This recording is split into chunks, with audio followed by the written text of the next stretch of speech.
Another way that you can work your pelvic floor is lying flat on your back. Again, put your hands right at your hip points. So your hip points, the front part of your hip bone, and just a little bit in from there. Good, Steve. Now think about lifting your balls up toward your belly without tipping your pelvis. That's a different activity. Lift up and release. Lift up and release. So feel like you're lifting your perineum up towards your head and then release and relax. Lift your perineum. What's your perineum? It's where your shorts bunch up. That's thanks to Andy. Lift up and release. Lift up your perineum and release. Now keep doing that. Notice when you draw your knees together, squeeze your inner thighs together. It's much more intense. It's more intense. When you lift your pelvic floor and release, it's kind of a cruel joke. Your pelvic floor is stronger with your legs together.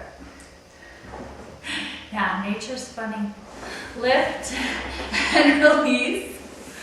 Good. Keep lifting and releasing. Almost think about, keep going, lift and release. Think about your pelvic bowl, the bones of your pelvis, being a napkin ring. And you pull your anus, your balls, the base of your penis, all that flesh that's in between your sitting bones and in your pelvic bowl. Pull all of those things up toward your lungs.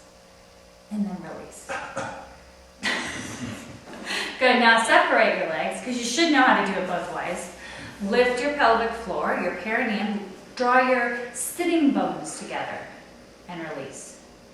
Draw your sitting bones together and release. Think about crushing your prostate with your muscles and release. Now draw your pubic bones, or the space just below your undershorts waistband. Draw that space back through your legs toward your tailbone and release. Draw front to back and release without moving your bones, without tipping your hips. Front to back and release. Can you bring your right sitting bone over to your left fingertips? So work on the diagonal. Lift across and release. Bring my right testicle this way. Yeah, bring your right testicle up to your fingernail. Okay. Yeah, that's a great one too. Draw your right testicle across your body and up towards your fingertips that are on your waist. Now left to right. And release. Left to right. Without moving your legs, keep this all very internal. Deeper lift and release. Now can you go right to left? Now left to right. Right to left and left to right. Can you do 5 pulses fast, left to right, without moving your hip bones? They can see it when you move your hip bones. Now the opposite way.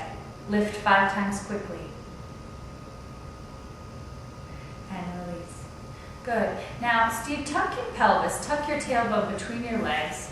You can put your feet out a little bit. Tuck your hips and roll up into a bridge. Push into your feet. Roll up. Good. Now pull your rib cage down into your body. Think about your belly button coming down toward your the base of your penis. And release. So now you're really working into your core. Your core work and your pelvic floor work should be one and the same. They should be integrated. They're all part of your spine stability, of your... Anyway, I want the muscles underneath it. It's a really good time to pay deeper attention to the muscles. So this immobilizes the testicles right now. Immobilizes they're just resting. You'll get them back later. Draw your sits bones toward each other. You still feel that, yes? Correct. Okay. And so you can still feel your right sits bone draw to your left fingertips. So you can still feel that diagonal sensation. It is a little more difficult because we have to also tighten our buttocks to be able to be in this bridge position. So it's hard since it's already tight to move the muscle. Well, your pelvic floor shouldn't be too much about your glute muscles anyway. So just let your glute muscles hold your hips up and think about what's in front of that. What's more forward here? Okay. You have strong legs and strong glutes. You are a marathoner. You have that available to you. If you don't have an inversion available to you, you can prop your hips up on a block or on a blanket or towels or something else. Do you want a prop? I'm fine. Okay, lift your hips up. Do the diagonals, left to right. Right sits bone to left fingertips. Left sits bone to right fingertips. Good. Now draw up through your perineum. The perineum is at the base of, there's that space. If you had an erection, it would be behind your balls. You know that part that goes back and under? Feel that space and pull like the base, the very deepest, highest part of your erection that's closest to your body. Pull that part up into your waist. Can you sense that? Sure can. And release.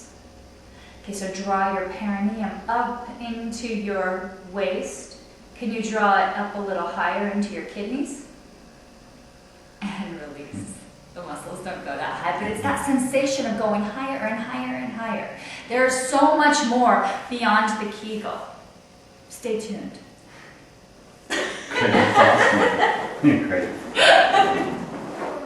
This is getting X-rated. He gets all nervous.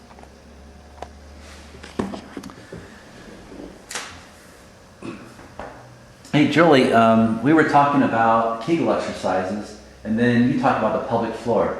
What the hell's a pelvic floor? Okay, put your hands like this. Your fingers together at the top and your thumbs together at the bottom. Okay. The webbing of your thumb, that's your sitting bones. Your butt bones, That's what hurts when I fall. maybe. Depends which way you fall, but yeah. And then your thumbs, where they're together, that point is your tailbone, way back here. That's where you fall snowboarding. And then your fingertips that are together on the top, that's your pubic symphysis. Now, men don't realize they have a pubic bone because it's not as available for sight because it's kind of under your genitals a bit. And our kid kind of covers it too.